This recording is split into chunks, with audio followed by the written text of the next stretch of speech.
మంత్రి గారి నిర్వహణ ఎలా ఉందో దీన్ని బట్టి మనం చూసుకోవచ్చు. మేము ఒకటే అడుగుతున్నాం, 42 రోజుల ఆందోళన చేస్తుంటే మీరు పట్టించుకోలేదు.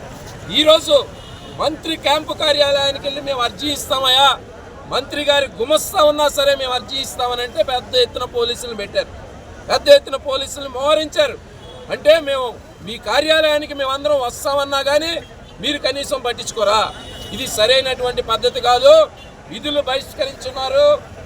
ఈ యొక్క ఆందోళన పోరాటం ఎట్టి పరిస్థితుల్లో సమస్యల పరిష్కారం అయ్యేంత వరకు విరమించే ప్రసక్తే లేదు. పాలక వర్గం దిష్టి బొమ్మల్లాగా ఉన్నారు. అయ్యా కార్పొరేటర్లు, డిప్యూటీ మేయర్లు ఈ దిష్టి బొమ్మలా ఏమన్నా?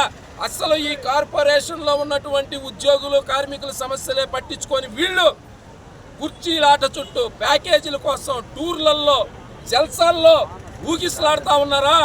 ఇదేనా ఈ పరిపాలన? ఇది సరైంది కాదు. తక్షణమే ఈ కార్మికులు, ఉద్యోగుల సమస్యలు పరిష్కరించాలని చెప్పి సిఐటిగా మేము డిమాండ్ చేస్తున్నాం.